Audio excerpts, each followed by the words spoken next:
So let's start now, as I see that a lot of attendees have joined us by now.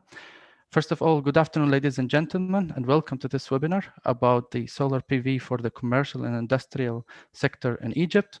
This webinar is sponsored by LONGi Solar, the leading global energy company that is the only solar PV manufacturer with 50 gigawatts of modules manufacturing capacity, very impressive. And we are very proud to have experienced panel today with us, having speakers from Stantank, with representatives from GFF Fund of EBRD, and Cairo Solar, SEDA, Smart Energy Solutions, SES, Simply the Solar Company, and I'm sure that we have a lot of people also with us from the audience from many different companies. And we were looking forward for a very interesting dialogue. If you cannot join us through Zoom, or if you have friends that wish to join us but couldn't do it through Zoom, they can watch us live on SolarArabic's social media channels, YouTube, Facebook, Twitter, and LinkedIn. They'll also see this broadcast live in there. So before we start, just a couple of organizational topics. Please let me know over the chat if you can hear me well, please, just to make sure that everyone hears my voice clearly. And if you are on social media, please in the comment, just write us that you can hear us well. Perfect. Rahma, Ahmad, Abdul Hamid. They say they confirmed everything is good. Perfect. Thank you very much for that. Now, I want just to notify you, please, if you have any questions throughout the webinar, please send them in the Q&A section and not in the chat section. In the Q&A section, we'll be able to track these questions and to make sure that we will answer most of them.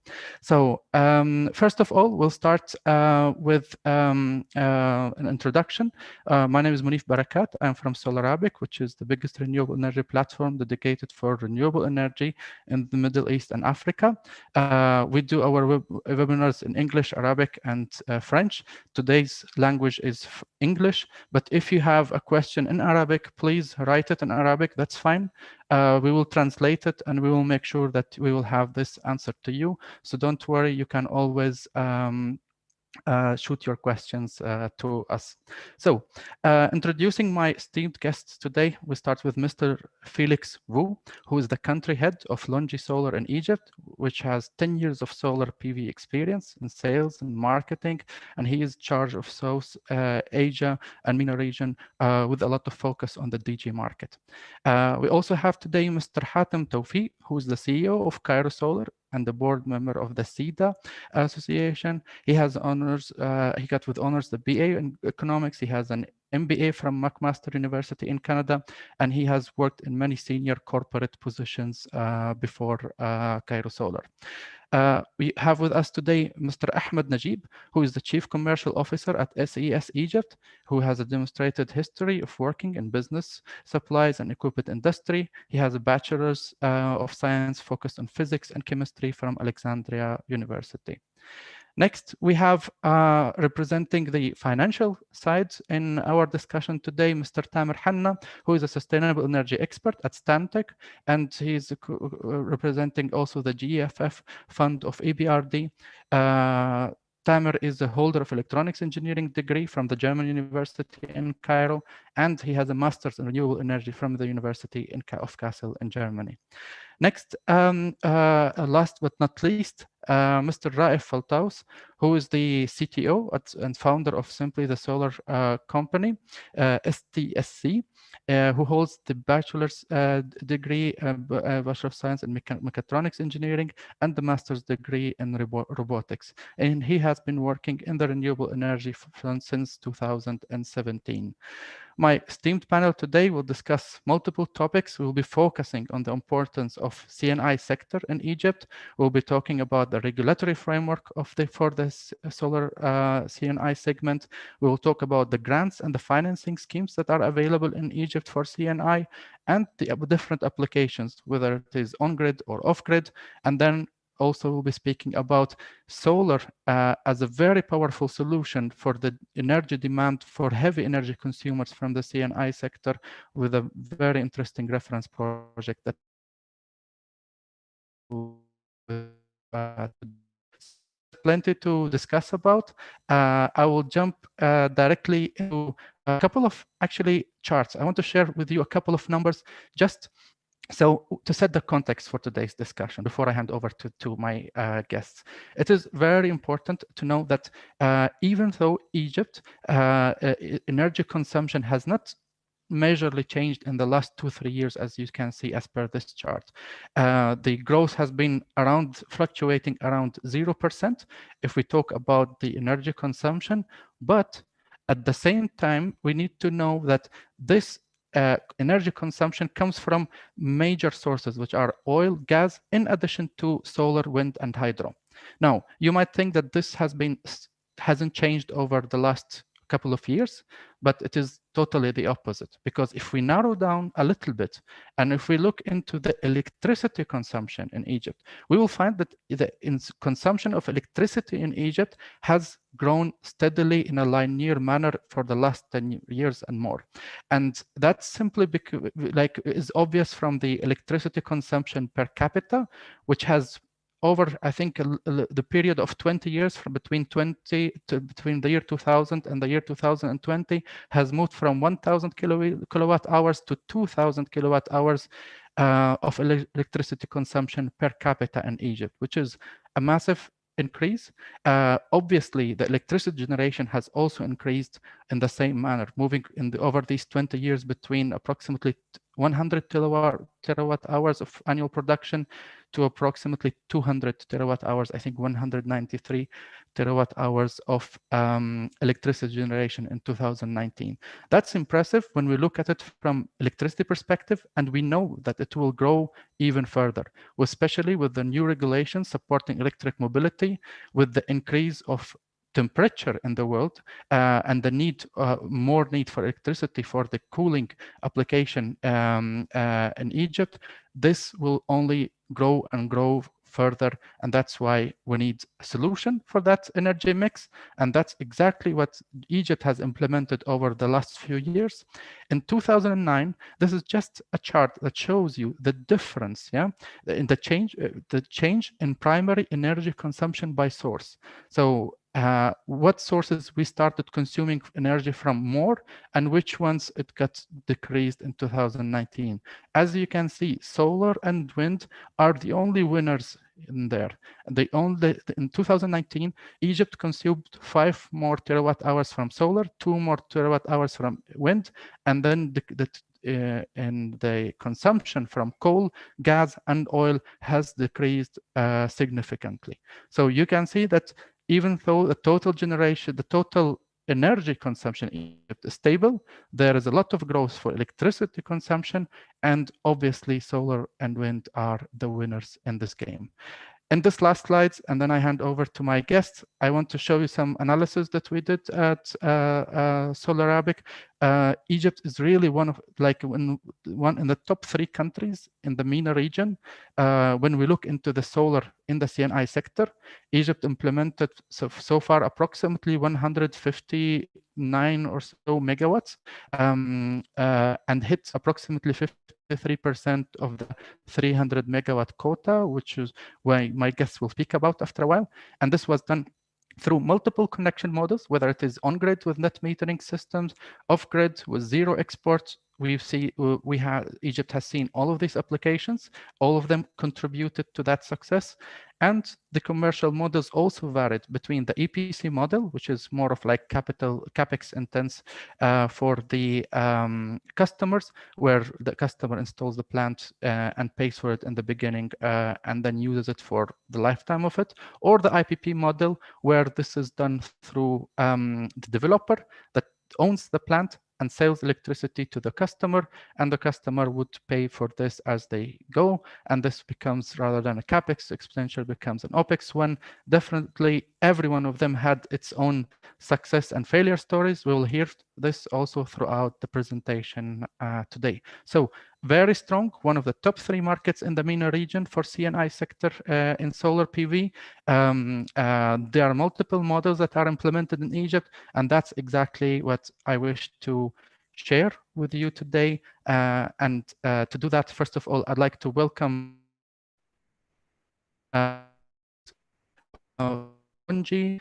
LONGi is the sponsor of this webinar. I would like to listen more about the success LONGi had in the last few years, and then also LONGi's take on the CNI sector in Egypt and in the countries around before we move forward to our next speakers. So Felix, please, if you can share your screen, would be very happy to listen to you.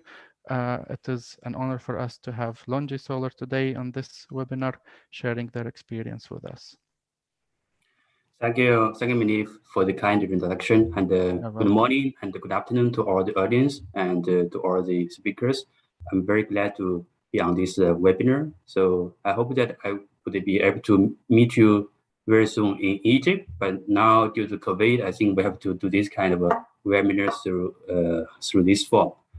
So I'm going to have a short introduction about LONGi company first, and then I will be looking forward to the interactive discussions with all the speakers. So I would like to start my presentation with the company's slogan, which we say that we are customer-driven company and we are solar technology company. So I'm going to focus on 3 points: capacity, quality, and bankability, which are the 3 criteria which would be very much important for the customers to select the modules. So firstly, a few key facts about our company LONGi. So in the year 2020, LONGi's sales income is 8.4 billion, and out of this, we have made 400 million USD into the R&D investment, which is around 5% of our sales revenue. And totally, LONGi has 60,000 global staff. So you can see that LONGi has been nominated by Fortune China as a top 500 company, and also by third-party Goldman Sachs and also Forbes as the leading companies in the world. So a little bit more history about LONGi. As you can see that we started our business in the year 2000 from the semiconductor industry, and then we entered the solar PV industry in the year 2005. And in the year 2014, LONGi became the world's largest already mono wafer supplier, and we started to enter into all the solar cell and module production business. And in the year 2015, LONGi, only after 1 year entering the solar module business, become the largest shipment company in the mono modules only. And in the year 2019, we say we have entered into the stage 4, where we are using the solar technology to power the Earth. So as you can see that we have launched our standard M6 wafer and also M10 wafer last year. Also in this year, 2020, LONGi has joined 3 important organizations. One of them is IE100, which LONGi commits to use 100% green electricity for our own factories and our office by the year 2028. Also, LONGi has joined the EV100 and the EP100 initiative, which is all of the green initiative. And earlier this year, LONGi has also built on hydrogen division to promote wide use of the solar energy. So as you can see that each milestone of LONGi has accelerated the industry development. So right now, LONGi has 5 divisions. We started from the wafer business, and then we entered the solar module business. And also we have in China, we have the IPP and also EPC business. And also, of course, is the hydrogen business, which is started this year. So as shared with you that LONGi started entering into the module business in the year 2015. And you can see that in the year, the module market share is only 18%. But with the year going on, in the past 6 years, the market share of the modules have increased to 56% in 2018. And by last year, actually the global market share of the monocrystalline module have already reached 90%. So LONGi has used our technology innovation and put that into the mass production so that it brings the LCOE to the lowest for all the customers around the world. So here is the R&D investment, which LONGi is putting annually into our technology R&D. So you can see that LONGi has put around between 5 to 7% over the past 10 years. So this is why made LONGi's technology very advanced. So the future of LONGi would be sustainable development strategy. So as we have introduced, we've joined 3 important organizations, IE100, EV100, and EP100. And our visions for the energy will be that by the year 2015, the Earth enters into the carbon negative mode, which means 100% renewable energy will be able to power the globe. So this is our long-term vision. So now I want to introduce a little bit more about the 3 elements which LONGi want to share with all the audience, which is important for the model selection. The first point is the capacity. You can see that LONGi has shipped more than 58 gigawatt mono wafers last year, and this is the first solar technology company to standardize all the wafer cutting technology into diamond wire solar. And also from the module side, LONGi becomes the only company who is able to ship more than 20 gigawatt modules in last year.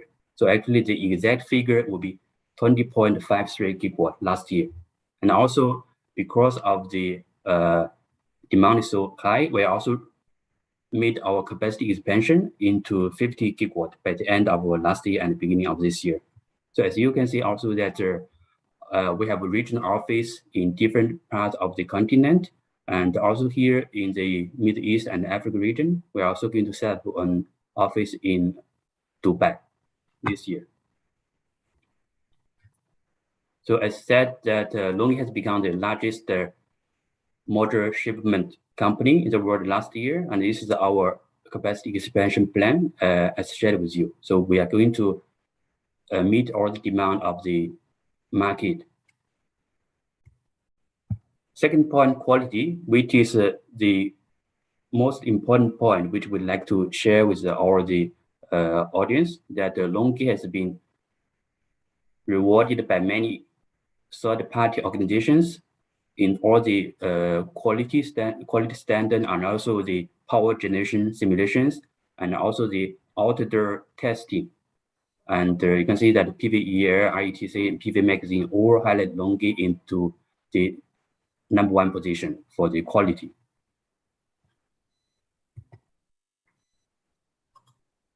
And all this quality has been realized by our R&D and our technology. And also to share you one example about LONGi's technology, we always try to find a balance between efficiency, cost, and reliability. So here is a smart soldering technology of our HAMR 5 modules.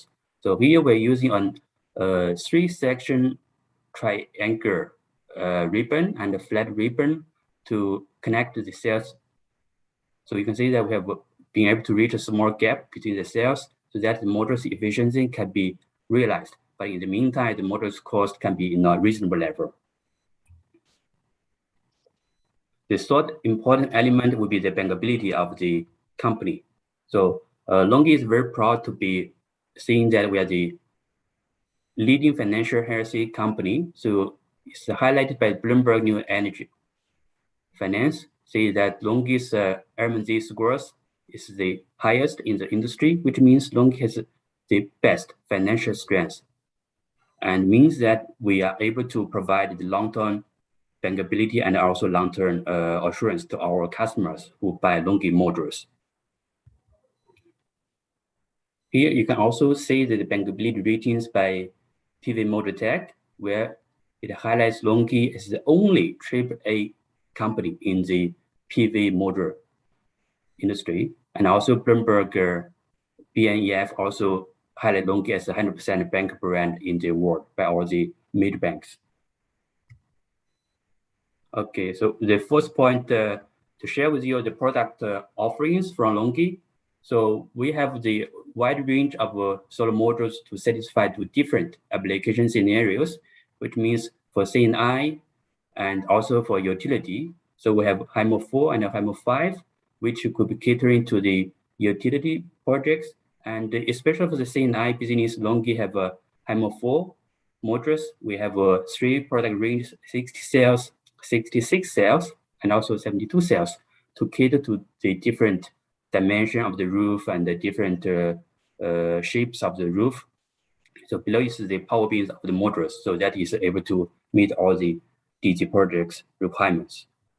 Also for your information that all our modules are available in both monofacial and bifacial. So what's the next product from LONGi? I'm going to share a few information about our newest product as well. So earlier this year in June, LONGi has broken 3 world records with our new solar cells. So 3 new records with always with N-type, P-type, TOPCon, and also with HJT, which is the newest technology in our R&D. A little bit more information about this product is called HAMR N. And the product highlights is we are using N-type TOPCon, high efficiency performance cell technology, which can deliver highest energy yield. It's also using the M10 standard wafer, which can have the optimized dimension of the modules.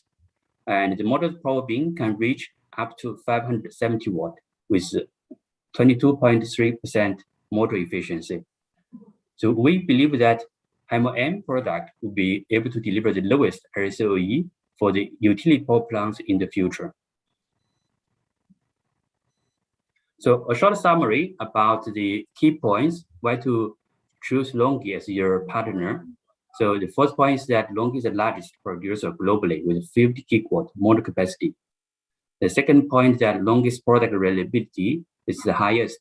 So we are recognized by PV and also IETC module index. Third point is that our bankability, where LONGi is the only AAA rated module producer in the world with outstanding RMZ scores. The first point is that we can provide you with comprehensive products to satisfy different applications. And also, of course, important that we also have a new generation N-type TOPCon for the future projects. So LONGi want to become your preferred partner, and we will provide the solutions we can provide most value to you. So last point, I'd like to share a few product reference for you. This is a 250 megawatt in China, and also the big floating project in China. India, one of the largest projects in Vietnam, USA, Mexico. And also here, I would like to highlight one of the projects where LONGi has done in Egypt. It was commissioned in the year 2018 and 19. Total project capacity is 390 megawatt ground mount solar plant in the Benban Solar Park. Also, we are in cooperation with customers in Egypt for the CNI projects with 10 megawatt plus in the process.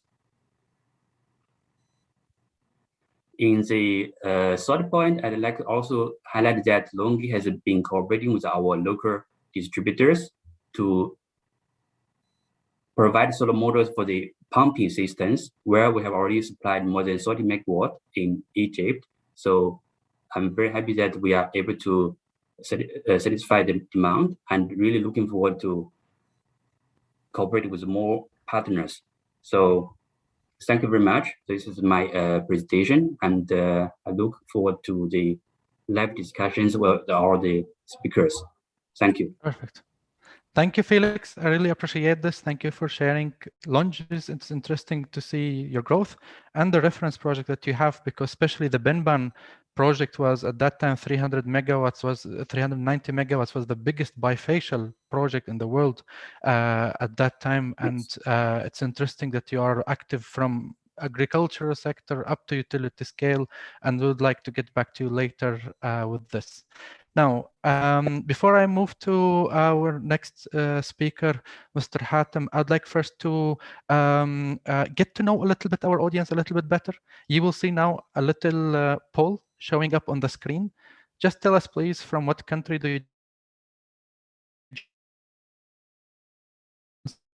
please write the video in the comment section. Just write your country or region. We would love to know where you joined us from.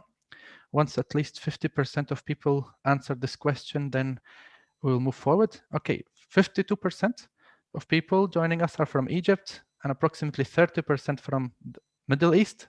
So we have hundreds of people watching us between Zoom and social media. So very happy to have this many renewable energy professionals and people interested in this industry. And to know you even a step more better, it will help us to customize this discussion. Please let us know from what industry you come from. If you choose this, please, on your screen now, and tell us from what industry you join us. People on the social media, please write us as well. Our team is gathering your feedback.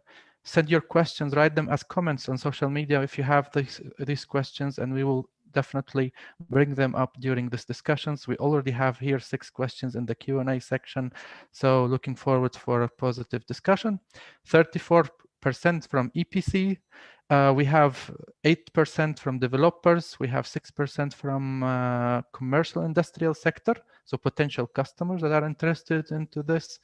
We have manufacturers, we have people from the financial sector, we have 7% from utilities joining us. That's a huge variety of audience where we guarantee you that today you will learn a lot throughout this session, and we are looking forward to enjoy this discussion.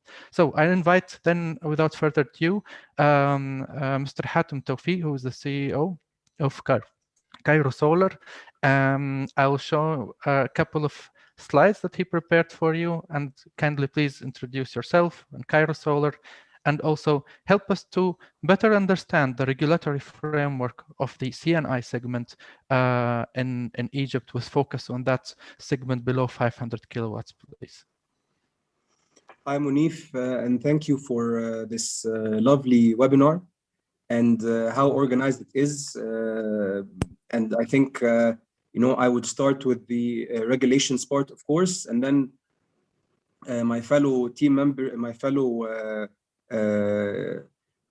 companions in the EPC industry will talk about a lot of other details.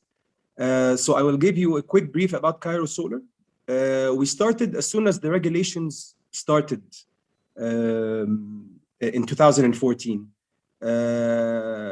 One of our actual companions here on the board was actually with us on the team as well, Mr. Tamer Hanna, who we owe a lot of our technical expertise to.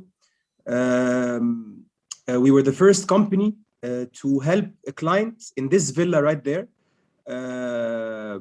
to connect to the grid and sell with feed-in tariff to the grid. Since then, Cairo Solar has switched more to the commercial and industrial sector, and we've done about 60 projects for a total of about 5 megawatts of solar plants, and about 99% of them is actually grid connected, grid tied. Our expertise is providing loans with low interest for factories, schools, and hotels to help them save electricity, and this electricity saved would be equal to the installments they pay to the bank. After 5 years, of course, then they save all the electricity to themselves, and I will leave the IRR to engineer Tamer Hanna to speak about. And next slide, please. These are some of our projects very quickly. One of our favorite projects is Haya Academy. It's here in New Cairo, where actually most of the solar companies are concentrated in. It's about a 400 kilowatt project, and it saves about 30% of the school's electricity.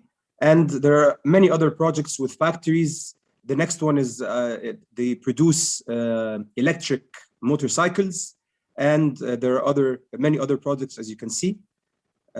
Next slide, please. Yeah, the most important part, where we talk about the regulations of the Egyptian market, and especially the on-grid.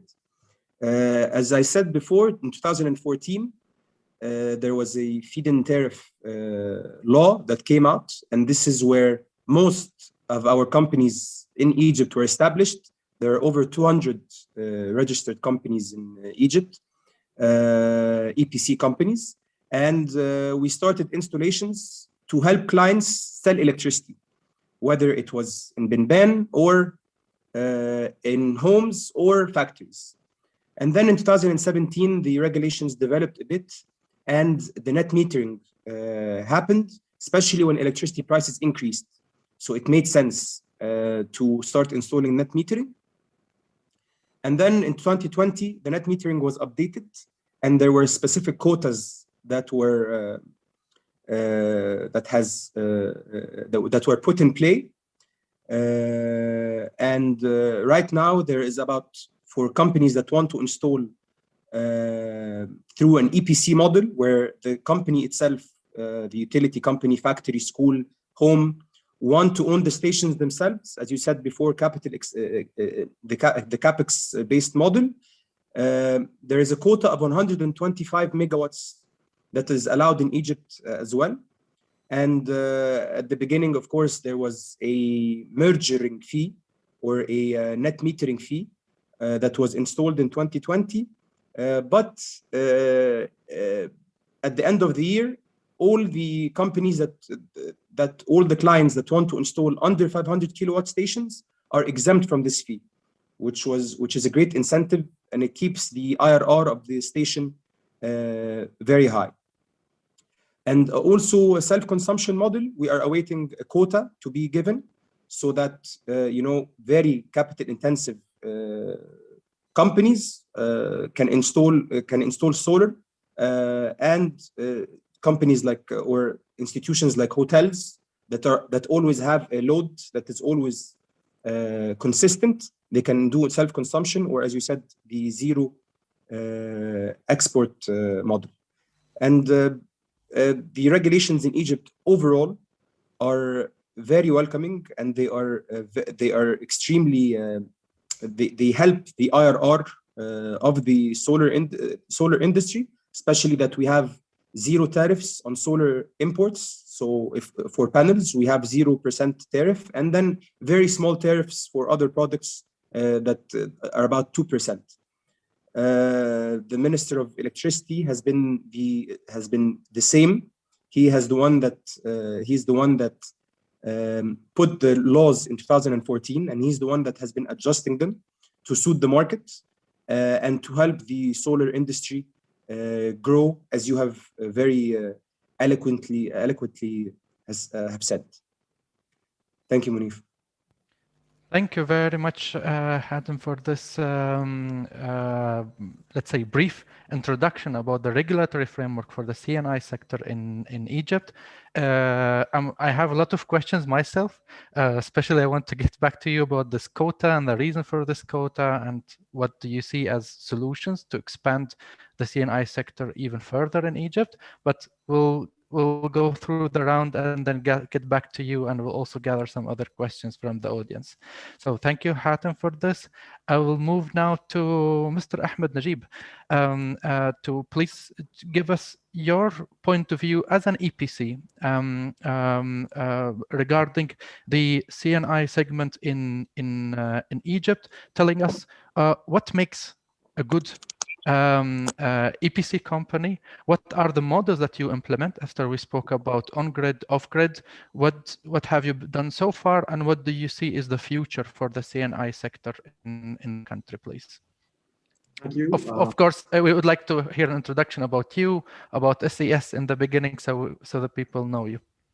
Okay, thank you, Mali, for the opportunity to be a part of this discussion. And also, I would like to thank the sponsor, LONGi. SES is one of the leading companies in Egypt for solar sector since 2008, where our start with energy efficiency. And once it comes to the fact in Egypt in 2012, 2013, the problem of the electricity, the lack of electricity shows on. So we try to get a way to solve it, as our main name is Smart Engineering Solution. So our first project was installed in off-grid sector, especially in the solar pump project to supply irrigation system with electricity. Moving to the regulations that appeared in 2014, like Engineer Hatem mentioned, we already have been accredited from NAREA, and we renewed our license twice till now. Through this 6 years from have a regulation till now, we have been involved in a list of projects in commercial and industrial, and specialized in industrial, which is very critical because you are dealing with many types of mentalities, many types of experience, Japanese, French, American, all are coming with their background for the technical discussion. Now we are running our projects almost have 10,300 megawatt peak yearly from our projects. We were involved also in the Bendan project for 3 plots as an EPC. How we can identify the project is better to go for the on-grid or for off-grid. Let's focus on the on-grid. On-grid, that means we are grid tied. If the project has an electricity and he wants to make savings, the best way is to have his net metering solution and to connect with the grid as much as he can regarding the space, regarding the law and the regulations. However, if we are in another project with no grid connection, definitely we will go for the off-grid. And off-grid, that's mean I will depend only on the electricity produced from the renewable energy or hybrid system with diesel, like EGPV diesel. So, given examples for the on-grid project or solutions, which are the more efficient, like schools, universities, for example, because they have a day peak operating. Also, the factories, they have a day peak. In weekend, they generate power and export to the network. Then they get it back when the exchange of net metering is calculating. So the future for the application, such like schools, universities, factories, are very promising. It's all about the quota that we mentioned in the regulations. Otherwise, a huge market in off-grid, in the agriculture is still existing, especially that we are reclaiming now more than 2 million faddan in Egypt under the national project of 1.5 and the new project for New Delta. All of them will be powered by the solar energy, which is a very good potential to the companies, to the clients, to have their own green resources for energy. I hope if I have explained enough the difference between the off-grid and the on-grid and the different applications. Okay, perfect. Thank you. So do you see also that this off-grid could be a way to overcome this quota that you have on the on-grid projects? For sure. For sure, Yeah, because let me tell you, 60% of the market, the existing market now, is in the off-grid, in the irrigation system. So we did it ourselves. We transferred from the commercial and industrial to the agriculture. For sure, we cannot compete with the small-scale projects in agriculture, but we are focusing on the mega projects to transfer the experience that we gained from the commercial and industrial to be implemented in the agriculture business. Perfect. Thank you, Ahmed, for this explanation about these different applications in the CNI sector in Egypt. We'll definitely get back to you for more insights, especially from the EPC role perspective. I'll move now to welcome my next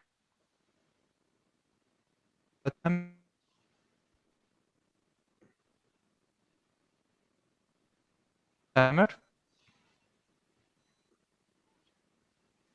Hello, Munif. Can you hear me well now? I'm sorry. Just let's try. Okay. Yes, I can hear you well.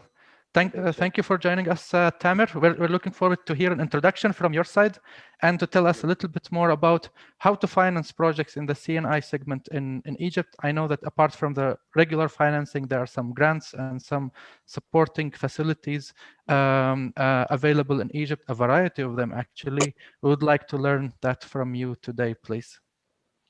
So first of all, I want to thank you, Munif, for this lovely opportunity and for this webinar.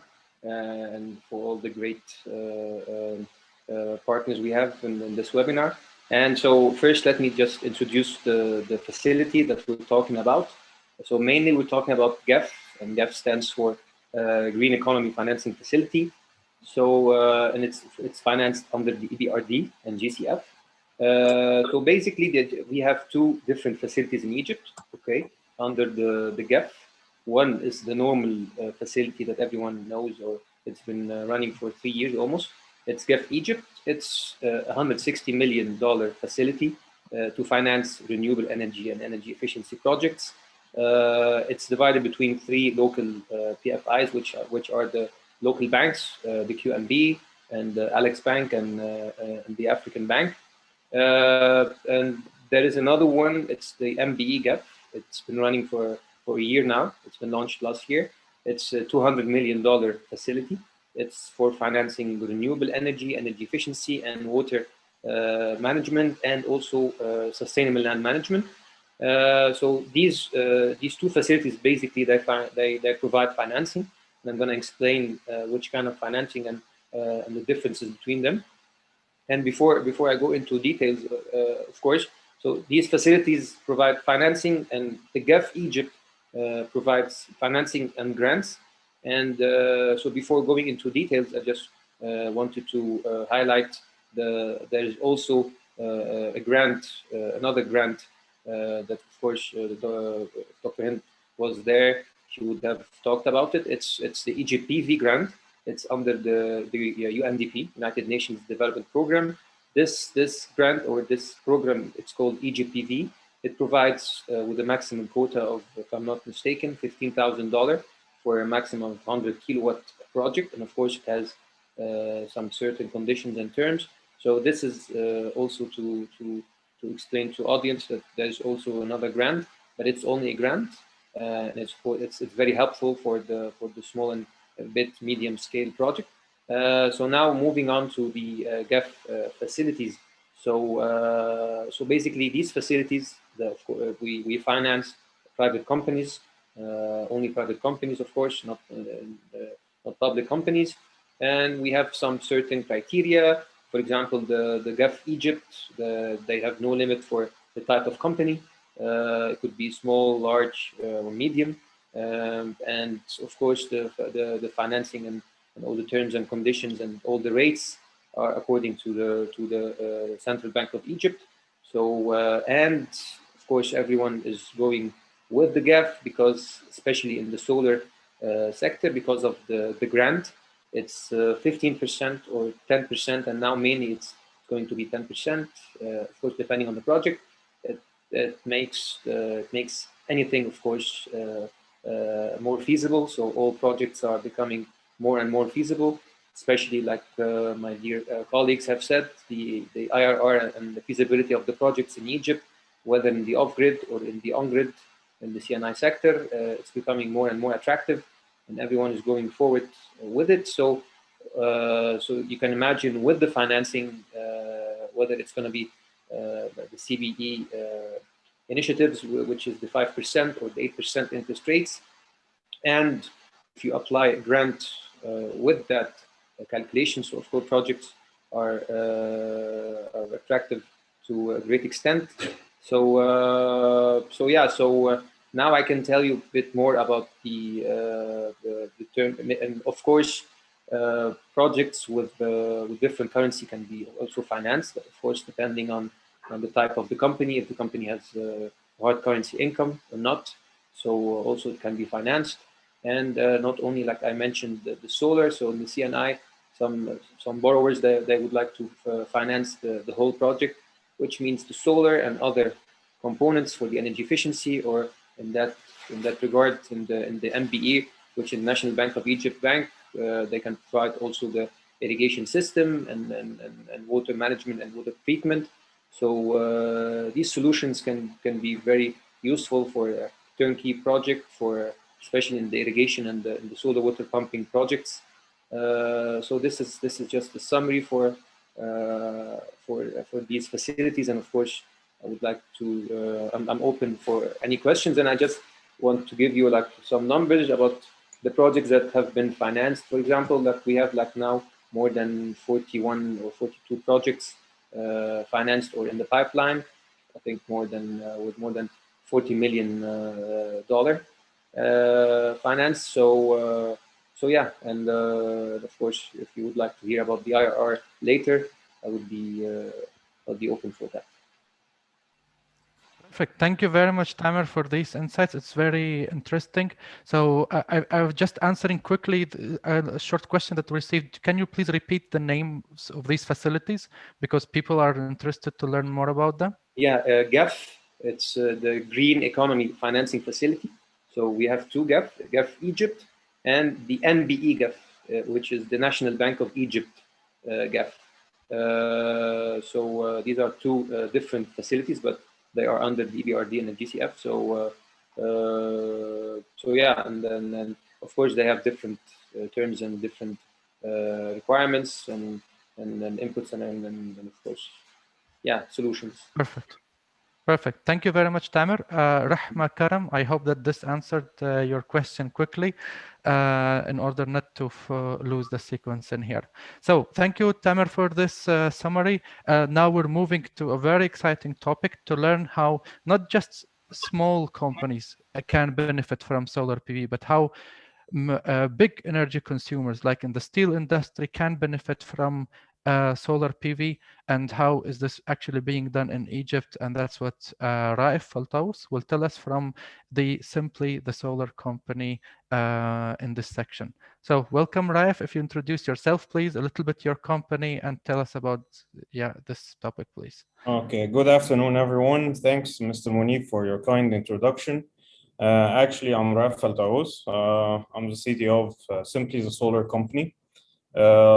We have one of our mega projects is a steel factory, Bishai Steel, basically. It's determined to do few megawatts project, okay? It's a big project, actually, in the steel industry. the steel industry is a dense usage of energy, is a dense use of energy actually because of the melting of iron and refabrication of the scrap metal and everything. Thus leads to its initial demand for even at their downtime for energy. Thus they decided to get into the solar field and decided to start implementing the solar. However, we were facing difficulties that we're facing into implementing this kind of this kind of work is due to several reasons. One of them is legislation process and steps to be taken for this kind of a project, because basically the steel industry takes its input or its incoming electricity is from the UHV in order to use it for their furnaces and everything. Okay, thus the UHV has several steps. Hello? Has several steps for. Okay. Have several steps into getting it into a medium voltage. Thus, one of the main problems is not everywhere you would find a low voltage or a medium voltage, even in order to commission on it your solar station. This is one of the problems that we face. Thus, with the planning of the solar station on rooftops of the industrial sheds that we do, it takes time planning for the electrical connectivity into the factory. Because basically you have more of 66 kV or 220 kV into the factory rather than finding a 400 volts low voltage, I mean, into the factory. Thus, it leads to some not a normal commissioning ports like that we used to into a normal factories as we do. Okay. And this is it basically. In our company, simply the solar company, adding to that, we have our factory for the mounting structure, aluminum mounting structure, and our own entity of installation and commissioning. Okay. Those companies integrate with each other in order to provide the best solution for this kind of a customer, which is a bit tricky because you need to have a certain custom made stuff in order to proceed forward with this kind of a project. This kind of a project is basically wherever it's applicable in order to apply net metering to it, okay, which is above 500 kilowatts. It requires to legislate in a very long process and takes time. And even if it's going to be a zero expert, as Mr. Ahmed Naguib has implied and Mr. Hatem Tawfiq before me implied, it's not really certain where it is now, where we stand in Egypt from it in the legislation step. However, we're working on it totally into making it a zero expert scheme in order to deduct this kind of energy generated from the electricity consumed. Okay, this would lead into a further discount, into a faster ROI or LCOE, because basically here you compensate for the reactive losses of the factory and the reactive power of the transformers and the step down process. Thus, it would be more efficient. And here is where the tricks are, basically. This is it. Maybe then I will show them. I knew that you want to show a little bit the project, a couple of photos from the project. If you can just tell us in a minute about one of the photos is actually okay. One of our main problems into applying this kind of a solar factory into this field is O&M and the cleaning actually. Thus, in our own R&D department, which is a pretty humble one actually, we started manufacturing our own robotics in order to start implementing them on the roof sheds in order to integrate the cleaning steps in order to be faster and more applicable and more organized rather than using a manpower and neglecting the human error actually. And this is it basically. As we can see, we are not short on the area to install upon it on the industrial sheds, because the steel industry basically uses a very big industrial sheds. Actually, our biggest is almost 1 kilometer long by 200 meters wide. And this is it basically. Thank you. Perfect. Thank you, Raif. Just to re-emphasize that these cleaning robots are manufactured in Egypt, and definitely they solve an important problem, which I will get back to you later once we start with the questions. Thank you, Raif, for this overview about the importance of solar and the role of solar in the CNI sector. Actually, I want to thank all of the speakers for their punctuality. We planned to finish this main part within an hour, and it is now 57 minutes, so we're doing very, very well. And we have 30 questions prepared for you from our attendees. So we'll move into the discussion, please. So I'd like to ask our esteemed panel to switch on your cameras, please. We miss you, want to see you again, and move into the questions phase. First of all, I will start with you, Hatem. Hatem, you mentioned in the beginning that about the ROI of these CNI projects in Egypt in the less than 500 kilowatt segment. And I remember in our previous discussions, you mentioned some kind of tax issues that could be there, that I wish that you please highlight them to us and tell us how can we make the CNI projects in Egypt even more profitable with some regulations changes or subsidies that you think could be helpful. Sure. That's a great question. So there are two main issues, as you said, the taxes and the subsidized financing.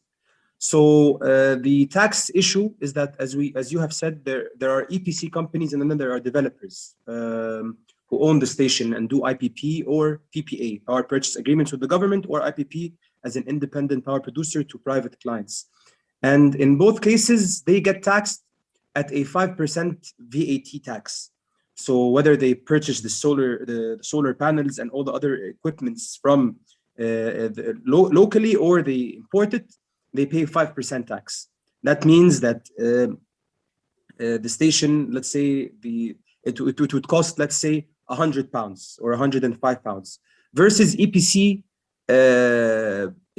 companies, they get taxed at least at a 14% value-added tax, and sometimes it goes up to 19%. So that increases the price of the solar station dramatically to the client, and it makes the IRR lower. Of course, it's still high, but it makes it lower than the 5% tax. And that's why we highly recommend and we request from the Minister of Finance and the Ministry of Trade and Industry to apply this tax reduction. Obviously, this would lead to decrease in tax collections to the government, but at the same time, in the long run, it provides great savings to the country, and it alleviates the dependence on fossil fuels. The second part is the subsidized financing. There are certain subsidized financing, whether it's 8% for industrial or sometimes 5% for the agricultural. But it would be great if there is a specific subsidized financing for solar. Whether they are big solar projects or small solar projects, they all end up giving benefit to the Egyptian economy.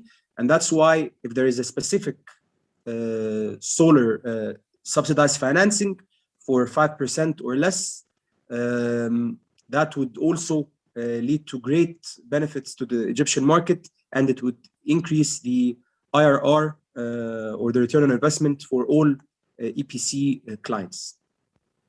Perfect. Thank you, Hatem, for this answer. I think this leads us probably also to hear about this topic from the perspective of the financer. So I'll ask, please, Tamer, if he can just provide us an overview, or like kind of what do you see as an IRR actually in the projects in Egypt without grants or subsidies, and how this improves after getting a grant from GEF, for instance? Okay, thank you, Munif. So let me first just identify the different types of projects and classify them. So if we're talking about off-grid projects, of course, they are the most feasible, because when you calculate the IRR, you compare to the diesel costs, which are very expensive now, and the O&M costs as well. So, for example, the projects that, like, I think now the solar pumping projects, the off-grid sector, the IRR could reach easily 25% without even financing or any grants. And this is a very, even, like they say, business as usual model or scenario. And also sometimes they could go even higher. If you're talking about on-grid projects, grid connected, now we're going to compare to the grid tariff, which is of course less than the diesel costs. So projects could reach also, depending of course if this system is a rooftop system, I mean or ground mountain system. So depending on the mounting structure, if it's a flush system, it's going to be cheaper. So we could say IRR could range between 20 and 23% or 22%. But of course these numbers are real and accurate. But of course before the increase in the panels, and of course now it's going to even increase more, I think, with the problems or challenges that the world is having, especially with the supply of panels. And so we're moving, if you have a financing solution or a grant. So project, for example, I'm giving you an example for a project which was 5 megawatts, maybe an off-grid system. The IRR reached 29%, with only maybe also 30% with a very humble model, and it was only with financing, and 8% financing, depending on according to the CBE initiative. So it was 8% without any grant, so it was like 30% IRR. And on-grid system without any grant, with only financing, that was more or less 25% to 28%. With only financing of 8% as well. And so, of course, projects with the interest rate financing of 5%, and of course, these interest rates are different according to the type of the company asking for the loan, and according to requirements and conditions of the CBE. So each company has to match a certain model to take the accordingly the specified interest rate. So numbers would range between 25 and 28% for projects on-grid system. And so if you apply the grant with the financing, I've seen projects with interest rate, of course, with the IRR going even higher than 30%, which makes sense. So if you have a 10% cash back on your system, so it's like 10% discount. So if you're going for an off-grid system, with interest rate 8% and grant 10%, the IRR could go even between 35 and 38%, and the on-grid systems also between 30 and 35, depending on the system costs and locations and specifications and everything. So these are like some numbers and highlights on the feasibility of the projects, and it's still even going more feasible, of course, depending on the system costs. So in the off-grid system, because the costs are lower, and compared to diesel prices, so the feasibility is of course the best in the off-grid systems. The on-grid still very feasible, but of course we're going to see with the new prices in the solar panels. Let's hope for this. Thank you, Tamer. It is actually impressive to see that still in a mature solar PV market, actually, that you achieve 22-23% IRR without actually grants or subsidies. But if you get a grant, you can even hit the 30%, which is actually very, very high in such a mature solar market. Definitely very interesting, I think, for investors and people that are thinking to invest in solar in Egypt. So thank you for this, Tamer. And this brings me to let's say, to an interesting question to Felix. So Tamer said that maybe because of these high modules prices, the IRR will go a little bit down. So how we hear about this always. So modules are expensive. So do you think that modules today are expensive, or would this be the norm more moving forward? What's your opinion? Okay, so thank you, Minef, and also thank you, Mr. Tamer, for the figures sharing. It's very, very impressive, the figures which you have just shared, 25% to 30%, even without grants. So this is really, really lucrative figure. I think it's, if this is the kind of interest rate which is available in Egypt, the C9 and off-grid business will soon, I think, get more shares in Egypt. So regarding your questions about the model prices, I think I'd like to share 2 points. The first point is that the model prices actually has dropped 90% in the last 10 years. So from the long term, the model price is on the decrease side, so that we can find the grid parity in many parts of the world already. And also I think in Egypt, it's also going to be happening in the maybe next 2 years already. And the second point, which I also want to say, is that last year, I think because of the COVID situation, many supply chains got disrupted. So firstly, the polysilicon materials prices went more than 3 times from June last year to this year. So this is the primary reason which drives the model prices to be high. And because of the model demand and the solar industry will continue to develop, actually the supply chain is already reacting to this situation.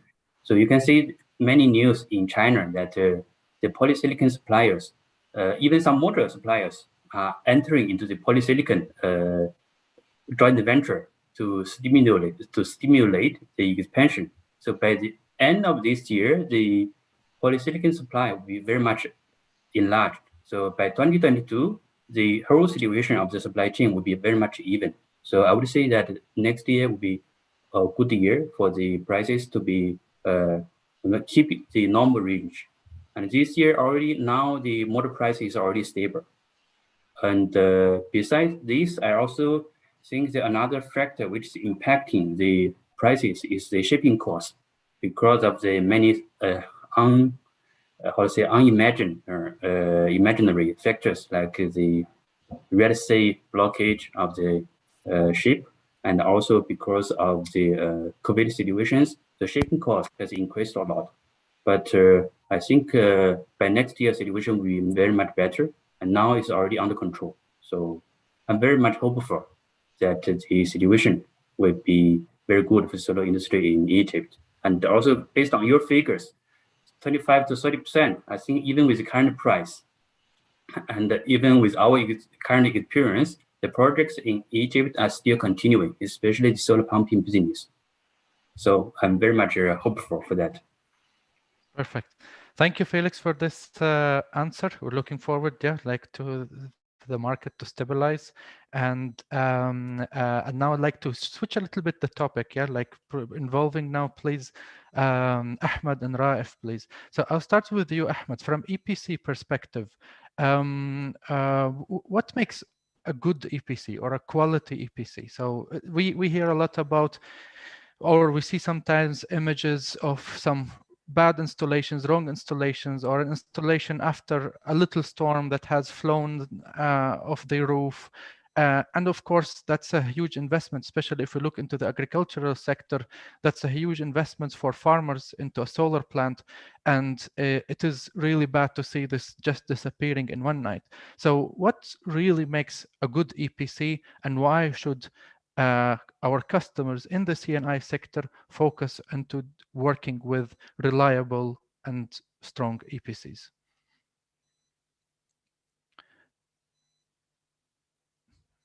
Ahmed, if you are on mute, I'm not sure if you can hear me.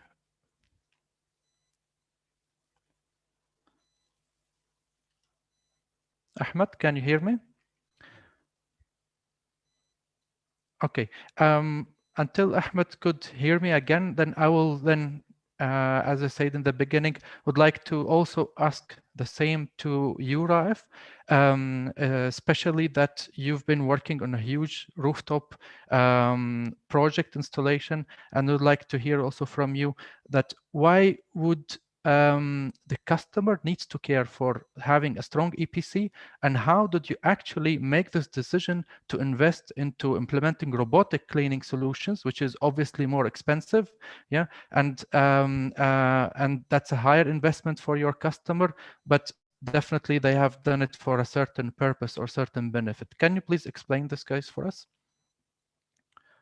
Okay, basically what differentiates between a good reputable EPC and the others is how they operate on site, the way they operate on site, the way of mobility of panels, of mounting structure and stuff like that, especially if it's on a higher ground, okay, like not on a ground level. And if on ground level, it identifies as if they did their work on the soil or the soil analysis and the ground and stuff like that.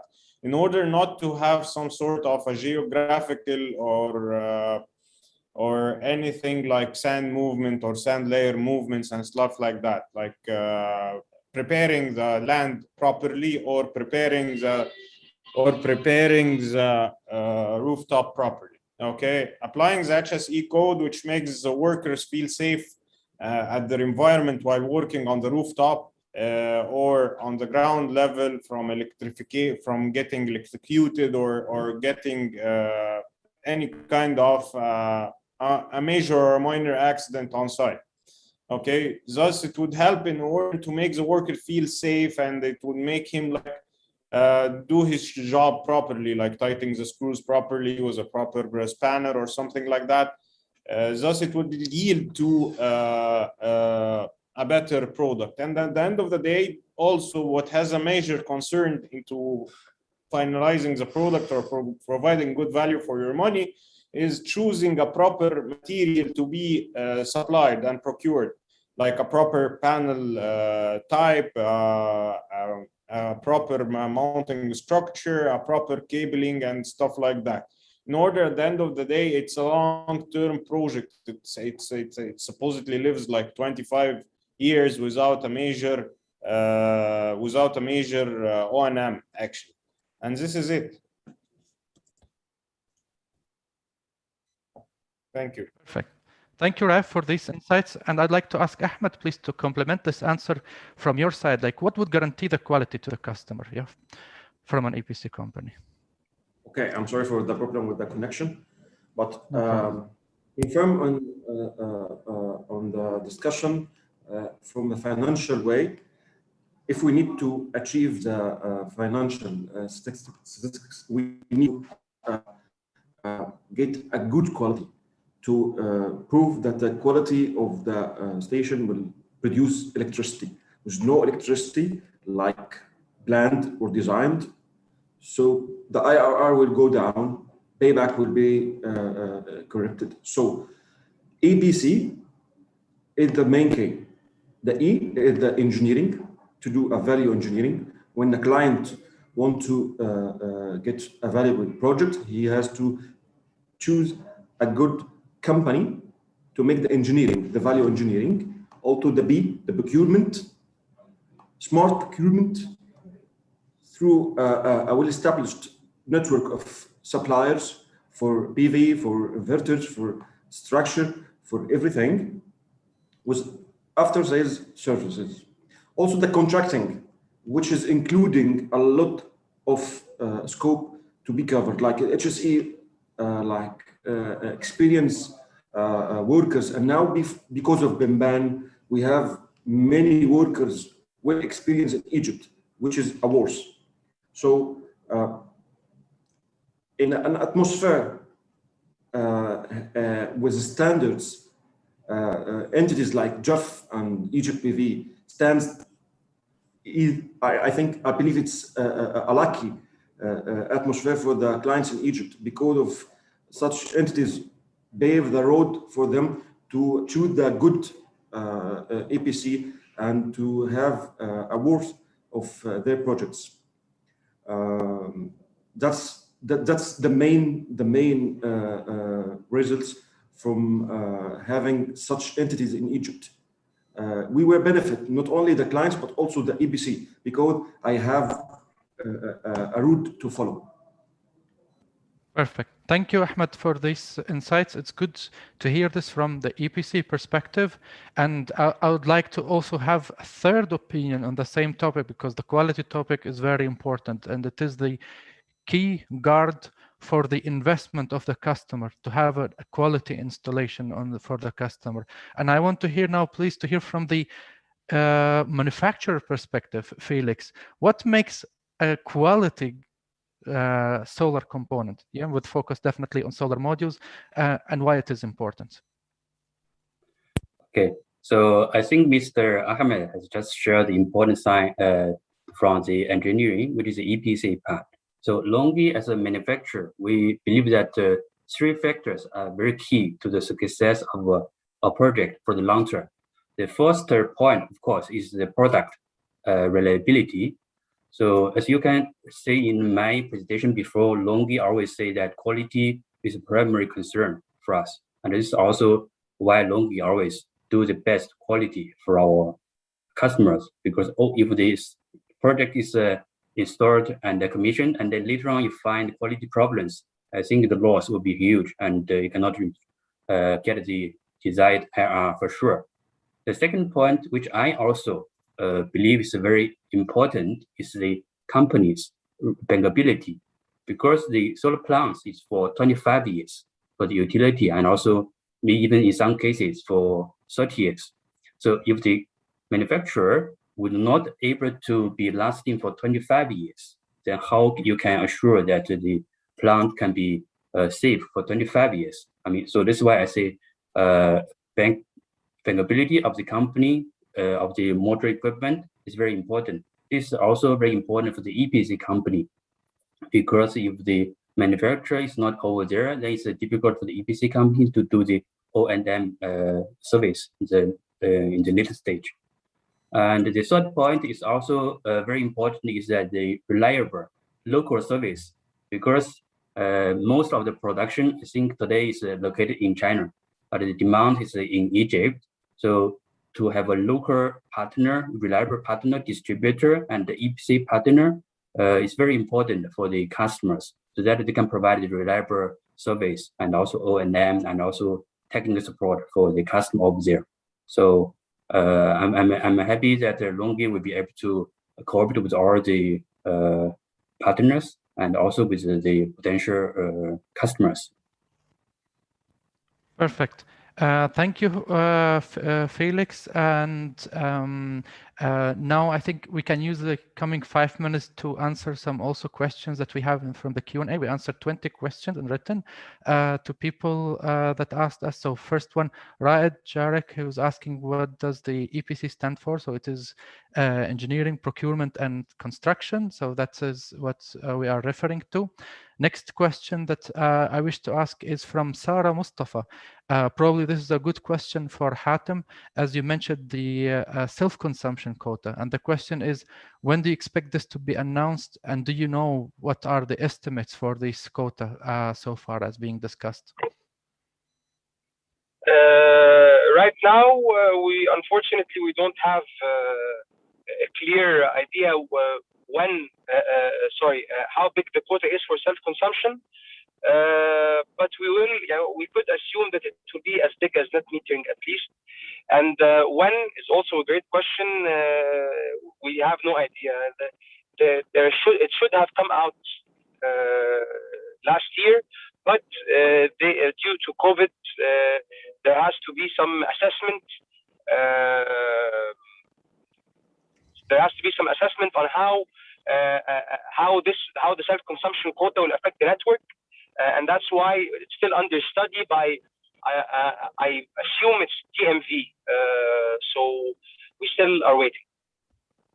Okay, perfect. Thank you for the answer. Then we wait. So if it is unknown. Next question is from Rahma Karam, and it is directed to Tamer. So Tamer, please, the question is, actually there are two questions. Are these grants from GEF are dedicated to solar PV, or can they use them for other renewable energy technologies, like wind or biogas? And the second question is, can they apply them for residential sector installation? Yes, thank you. Thank you for the questions. Yeah, of course, the first one, these financing solutions and grants could, of course, be used for different renewable energy technologies. So basically, solar, wind, or biomass. But of course, let's be realistic. So projects of wind projects in Egypt, especially, they won't be because one of the requirements and one of the terms of this facility. So each company has like investment ceiling of $5 million for the financing and for the grant. So we're talking about wind, not a very big scale of wind in the small or medium scale. In that range we're talking about. But of course, solar and biomass are more relevant. But of course, if someone has a wind project, of course, can be financed as well, of course. And of course, fuel cells maybe in the future. And regarding the second question, if I'm not mistaken, regarding the residential, right now, no, these financial solutions could not be applied to residential or retail clients. But in the future, yes, there is a plan to include the retail and residential projects. Because it requires different financial solution and criteria. So right now, no, but in the future, hopefully very soon, it will be included, yes. Perfect. Thank you for this, Tamer. I will ask the next question quickly. Sorry for moving that fast, but I'm trying to answer as much as possible. So the next question is from Dr. Abdurrahman Boubrek. Thanks for attending the webinar today.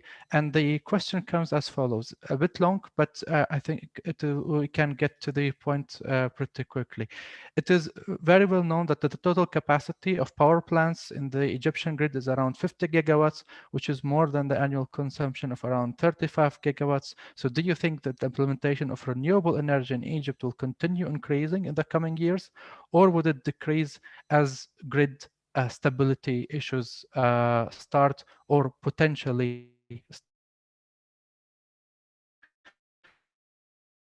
that's the first one. Not sure if Ahmed, you can hear me? Yes. Yeah, so that is the first question about like, would the grid stability issues limit how much renewable energy will be connected to the grid? And the second question from Dr. Abdurrahman is that you mentioned that the PV market in the off-grid is higher than on the on-grid for CNI. Then the question, why is the cost of kilowatt for the off-grid still very high? Okay, may I ask for definition of off-grid again? In off-grid, the common off-grid we used to know is off-grid with the battery, which is still more expensive than the on-grid. Okay, but the potential I mentioned was for irrigation without battery, and this is definitely cheaper than the on-grid systems. And the payback, and Tamer can confirm this, payback for the irrigation system is less than 3 years.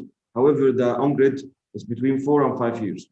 So the IR is better, payback is lower. So using batteries or storage or even a hybrid system like diesel with the off-grid system is still expensive because of the additional tools we need to install. Perfect. Thank you for this answer, Ahmed. And we have answered so far 34 questions. I want that we answer the 35th and then we close the session for today. And the last one would be directed together to please to Raif and Felix. And first I will start with Raif. So you are talking about multiple or tens of megawatts that are installed on rooftop in Egypt for Bashai Steel. So can you just tell us a couple of key challenges that you have for installing such a huge project on rooftop?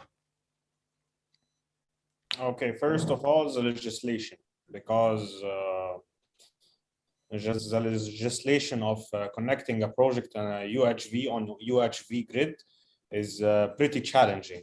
In order to have either zero consumption or net metering scheme applied on a UHV, it's not applicable in order to have a net metering.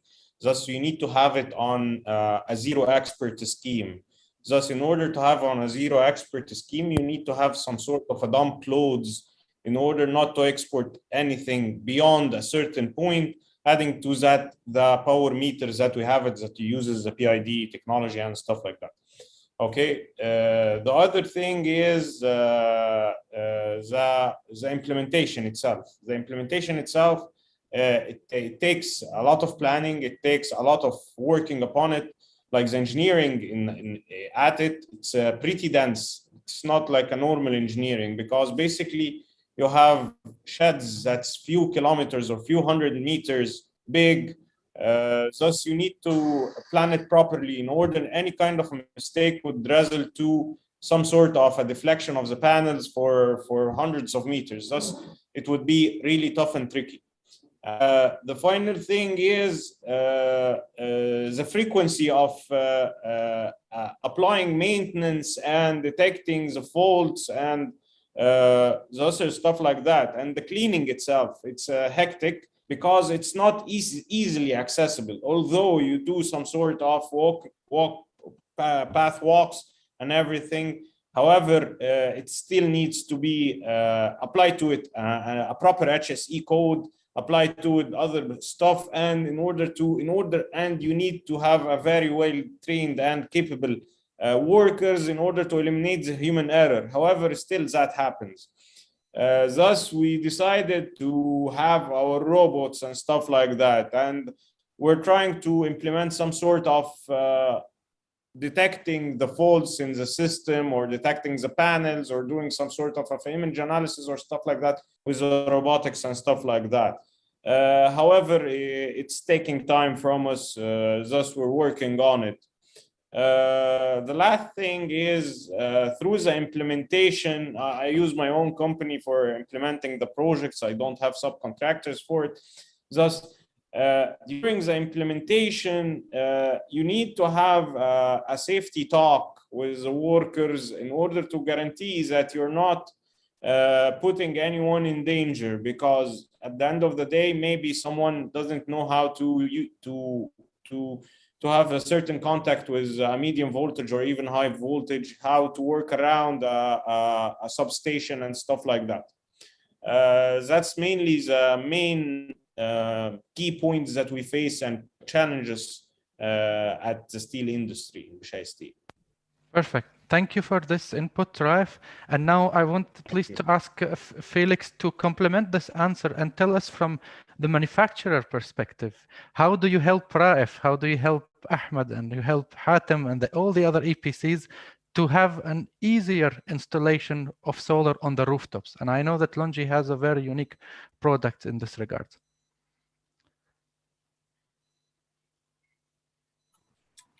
Right, thank you, Manif. And it's wonderful interactions with all the panelists. And as a last point, I want to compliment to all the discussions that LONGi as a manufacturer, we are very much focused on our expertise, which is to provide the most leading technology and with the best product reliability to the customers.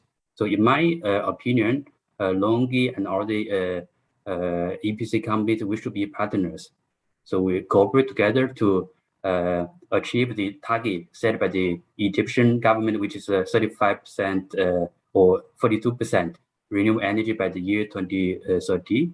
So in this process, I think what LONGi would like to contribute is that we can use our technical expertise, which say the forces product, leading product technology with reliable quality. And also second point is that we also want to contribute our technical expertise with the EPC companies like Mr. Ref and also Mr. Ahmed.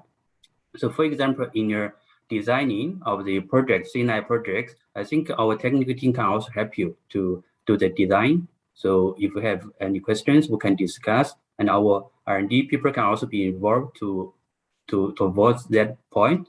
And also, I think in terms of the questions which was raised in the process of the project, like Ralph has mentioned about in the steel industry, you have to think about the cleaning problems. I think this was not met before because normally in off-grid or in like a fabric factories, you do not meet such problems. I think it's normal to have a new problem coming, but with the industry to grow, I think this means more opportunities.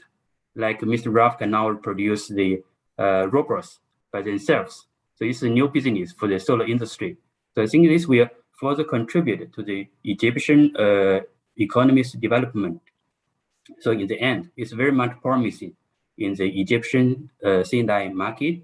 And LONGi would like to work with all the customers, with all the EPC partners towards that. So I'm very much looking forward to that. Perfect. Thank you very much, Felix. I appreciate your answer. And now we are 2 minutes over time, so I need to close and wrap up pretty quick. First of all, I want to ask our esteemed speakers today, starting from Hatem, Tamer, Ahmed, Raif, and Felix. You are all have been awesome. You all share the same passion about the C&I segment and the solar future in Egypt. That's what we all believe that has very high potential in Egypt, and it is not just a beautiful story. It is something that is being built every day, kilowatt by kilowatt on many sites. I'm sure as we are speaking, somebody is installing there plenty of kilowatts all around the country.